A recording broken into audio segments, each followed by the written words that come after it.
Yo, peace. Welcome back. Secret House Against. Me and Jet here today. Tokyo-based hip-hop art and culture conversations. Underground independent hip-hop album reviews, especially of the experimental, avant-garde variety and anything in between, I suppose. Shit. Look at the screen right now. You can see some of our affiliates, people that we rock with, people that we support, that also support us, and we appreciate them for that. Patreon, shout out to all of y'all. Look at the end of the video for y'all to be up on the screen. Also, we started our new Discord, which has been fun. Yeah. Strong group of people in there already. Great conversations. I saw the homie Barun said that there was a mini secret house meetup at the Noname show last night. Oh yeah, I think that was Patrick. Okay, Patrick went, and yeah, they're at the No Name show, and so yeah. Super dope. We're happy to be surrounded by really smart, intelligent, dope, interesting, wonderful people. So yeah, hit the like, subscribe, bell for notification, and also the Patreon link and the Discord link are inside of the bio. Doodly doo. Today we're talking about the duo Hair or Air, the new album Headspace by them. It is 14 songs, 25 minutes, released a couple weeks ago, perhaps at this point, like the 17th of November. What is today, the 30th, something like this? That's right. All right, yeah, so Air or Hair is an experimental electronic hip-hop duo from the East Coast consisting of Brooklyn-based MC, poet, artist Masai and New Jersey producer-composer Beat Smith, J Words. As we do, we'd like to talk about how we know an artist or artists before we review their albums, if we haven't reviewed their work before. Now, I'm certain both of these artists have been on albums that we have reviewed before, but this is our first Air project. So how do you know them? Because I probably know them around the same time as you, right? Yeah, I mean, I'm familiar with Masai, give or take 2 years now, maybe. First real experience with J Words, I was not familiar. I'm sure that they have worked with artists that we've covered on the show before, but the name didn't ring. Nina. The Nappy Nina joint. Okay. Also, the King Vision Ultra. The King Vision Ultra. Yeah, you're correct. I think that's where I kind of got hip to them. And I went back and I peeped their other album that came out a few years ago, maybe a year or two. Velocity. Is that the name of it? Yep. And I was like, oh, this is dope. This is interesting. The LOC is separated like dreadlock. Okay. So like velocity. Hey, that's tight. That's tight. Yeah, they're a really interesting group of artists, set of artists here, and yeah. So let's kind of get into it, man. They are a kind of electronic, experimental, hip hop-ish combination, and that's what I find really refreshing about the album and interesting about the album. Yeah. It's very genre flexible. Yeah. Doesn't really sound like anything we've reviewed before. It does have like this very kind of cool sensibility, like you saw on the like the Pink Sifu what's that, the Be Kool-Aid joint. Okay, yeah. A bit of like the live going on there, but like for the most part, yeah, pretty idiosyncratic, unique sounding, has a sort of dark, grungy dance element to it that almost reminds me of like industrial, indeed, 90s kind of vibe. You could have heard this playing in the club in the Matrix with all the vampires and shit. Like, it has that kind of vibe. It's very cool. It's very slick. Yeah. But at the same time, it's also got a bit of the, cool introspective spirituality and black women shit. Black woman shit that you want to hear on a record. That's like kind of this. one of the things that stands out to me too is the production aesthetic. It's like with the lyrics, I'll get into a little bit more, but with the production, it is very kind of a blurred line between an electronica and a kind of hip hop sensibility. A lot of the beats are very kind of digital, glitchy, and almost cold at times. Like kind of like, but not cold like being in the tundra, cold like being in a space station or something, like very futuristic in a way. And I don't want to be so on the nose and say it's like Afro-futurist, but it is something that is forward and progressive and towards kind of a new, it places itself, because of the combination of being two black women with this sensibility, it places itself kind of in the future of like a sound that is unusual and not necessarily unheard of, but the atmosphere that they cultivate is something that you can kind of be like, it's kind of like the Live, it's kind of like a Be Cool, it's kind of bit like a More the Mother Satisfaction, but like More Mother, yeah. but not More Mother in the sense of like this like recapture of like older sounds like jazz and blues and that kind of ancient spiritual in esotericism, like, you know what I mean? like, yeah. This is kind of like we're in the now, but we're also hella like in spacesuits to a degree, and that's one of the things I like about the production. This is not like a sit down and chill out Be Kool-Aid or sit down and chill out More Mother type of atmosphere. This is like stand up, listen to this and vibe to this, and that's one of the reasons I like this album. It wasn't really working for me sitting down. Like I had to kind of. This was like me walking around Tokyo type of the of record, shit. right? It's like the drums on here often like they'll go into double time. You have these very dancey patterns. It doesn't lean like boom bap or R&B most of the time, even like a little bit like Chicago footworky in places. It has a sense of forward momentum. You know, it's a very short album. It's 26 minutes. Yeah, 25 minutes. It's got 14 tracks on it. I mean, the last track is just a little like outro, but you know, it's goes at a very fast clip. And the whole thing has this kind of driving immediacy to it. I imagine that this album would sound good in a car.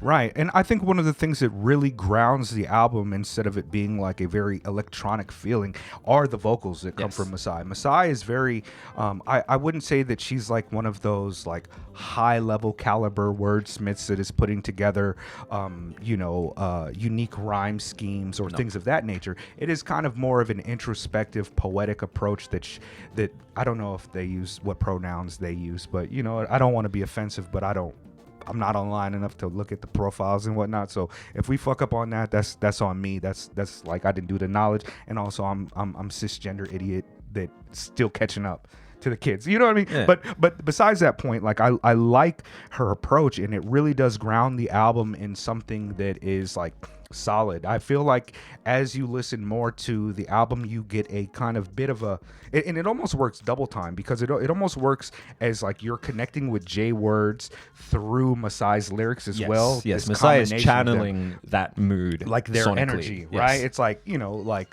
this very much doesn't feel like a collaborative project. It feels like a symbiotic relationship between the two of them that are creating something new and spontaneous at every turn. And that reflects really nicely off of this kind of duality between the black, you know, unapologetically black hip hop elements and even just how like European this album sounds in places. You know, I like this doesn't sound too out of place on like a label like Rasta Not On, you know, somebody like Kyoka or you know, Grisha Lichtenberger or Atom Heart. Like, you're gonna have to hit me to a lot of those cats. I mean, is it, you know, like European you know, techno weirdness where, you know, there's the futurist element to it, but at the same time the stripped backness of it makes it feel like, you know, these are real drum machines. Like this wasn't something made on a laptop. I have no idea if this album was made in Ableton or not, but it definitely feels like it's got hardware going on, which is really dope. I get that. You know, there's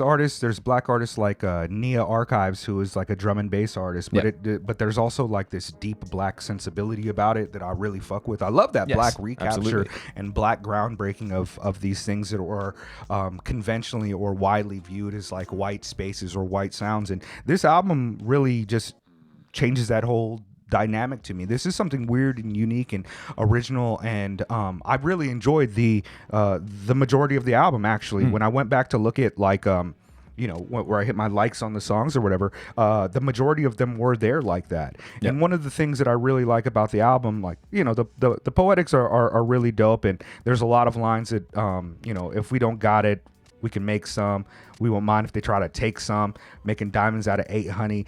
We go get it, now they want it. Like, there's lots of really lines that connect with me. Like, yeah, we on that shit. Like, you know, black folks straight up and down. You know what I mean? But like a lot of these beats, it's like they're driving, and it feels kind of, you know, with EDM, especially in the more how can I say, like formulaic versions of EDM that are like specific drum BPMs, Right. patterns and flows and formulaic approaches. One of the things about this album is that you'll start to feel as though it is just kind of like repetitive, glitchy, but then J Words will take some new approaches and it pushes it towards that IDM kind of experimental avant-garde EDM sound that I really think gives the album in its blackness like an almost jazzy type of spontaneity and spontaneousness that it catches me. Like I'll be listening to it and be like, oh, this is cool, this is head naughty, and at the end of a beat like I don't know, Right Here or wait, Rotation, like the end of the beat on the Rotation, I was like, oh shit, it's getting different, and I felt like, oh, this is about to break into like some drum and bass, and I really like the production. I don't know how to say it. Like the combination of the two really work out fucking super well. And it's very good at putting those things together and pulling them apart. Yeah, like you have this real push and pull where at some point it's very, very like genre-y. You know, it sounds like a hip hop record. It sounds like an EDM record. Well, not EDM, but you know, electronic record. And then sometimes it flourishes into something completely different. And I think it does a really, really great job of skirting these different lines, and also some of the textures on here, like this track Static. Like these keys are very minimal. You got these little like flourishes in the background. It creates a really wonderful atmosphere. There's some space station shit to me, like what? Also like, but it doesn't feel like, you know, a lot of these tones and the tempo, like just the general sounds that feel like space station to me. When I think space station, I think isolation, I think separateness, but this doesn't make me feel like isolated. It actually gives a sense of kind of like communal vibe that is one of the things that makes it feel very weird for me in terms of like the way that I feel the music. Like I said, this is not sit down shit for me. This is also not like I'm alone with this shit. This is just like, turn it up, Jet. Like, you know what I mean? Like, we're vibing to this, and that's what kind of gives it that be cool, that more mother kind of like atmosphere that takes over the space that you're in. Participatory element. Yeah, it's like, I can hear this shit being in a room with a bunch of really dope people. Yeah, like this is super fly music to have on in the background of like a dive bar or some shit where the music is just at the level where you can still have conversations without yelling at people, but it's like if you just tune into the music a bit, it's like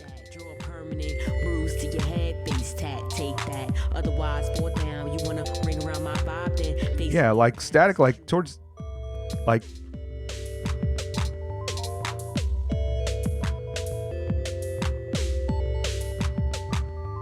that shit is tight. I was to this shit like, yeah, man, I'll be out in the space sometimes. There's also a few features on this album that we should point out. There's a Quelle Chris feature that came out a few months ago, and you know, Quelle Chris, like, what more can you ask for? The guy never phones it in. It's always a dope verse. It's always a dope style and approach. I think he's very he always seems very intentional about the way he wants to evoke and make himself sound depending on the artist that he's working with. And this one works really good. There's also Samira Truth, who was on the Nappy Nina, maybe. I recognize that name before, but I'm not familiar. But Samira Truth is super talented, super dope wordsmith, and they were on the Contour joint that was one of my favorites. That's right. This a couple years ago. Yeah, maybe 2021. 21. 21. Yeah, I love that Contour joint. Yeah, that's right. That's where I heard it. But I don't know. This is some Zone of the Enders shit. Yeah. Go back in the workshop, curve flop, gravity got niggas in headlocks, truck out the old self, shot to work with no help or all it. Who's to say I'm ballin'? Yeah, fucking fire. This album's it was a surprise hit for me. I really enjoy this one. I've got a lot of people, particularly like some of my black sisters, that I will recommend this to me. Like I'm gonna recommend it to like Shalice, and I'll recommend it to some of the folks. You know what I mean? So yeah, I what do you got for like some of your favorite tracks on this one, Jet? Glass Ceiling. Sorry, I gotta pull that shit back I up gotta again. pull my shit back up too. Hold up. Backwards. glass ceiling. There's a video for that. Did you watch the video for Backwards? No, I didn't. It's kind of dope. It's kind of really dope. It's kind of like you know, the Far Side video. Drop. Yeah, where it's all like backwards. They're like doing the reverse thing and everybody else is moving the other way, but it looks like they're going forward. Yeah. Yeah, that's really dope. And yeah, down BB. Okay. I've got Glass with Samira Truth. I really like that one, but Rotation right here, Static. So yeah, you guys check this one out. Go support these people. These wonderful artists. Yeah, these artists. It also seems like what I like about them is it seems as though they've got a really grassroots kind of operation. Doesn't seem like there's much machine behind them, and I think that for that reason in particular, it would be wise for you to put some of your loot towards them so they can continue to flourish and put out the type of art that will probably likely surprise us in the future, man. Support them. Their link is in the bio for the Bandcamp or wherever I could find is most easiest for people to purchase the album. Shout out to all our patrons. Think about joining our Patreon. Yeah, I'm gonna revamp all that shit at the beginning of the year. I'm gonna get a little banner or something, and then maybe change the tiers up, something like that, and incentivize our. I decided, Jet, before we go, unless you're like, you know, fucking Obi-Wan or Fatboy Sharif, artists that want us to review their work, send us a physical copy of it. Okay. Yeah, if you want us to review it, we'll review it. Send a physical copy. We got you. You gotta be Obi-Wan. You gotta be Fatboy Sharif. You gotta be Noname. You know what I mean? Yeah. Yeah. If we're not August familiar with, Fanon, like yeah. Send us a physical copy of the album and we'll review it. But yeah, shout out to you guys. Secret House again. Secret House. In my mind, just trying to figure out why you be stealing my time. In my mind, let us get into it, grabbing my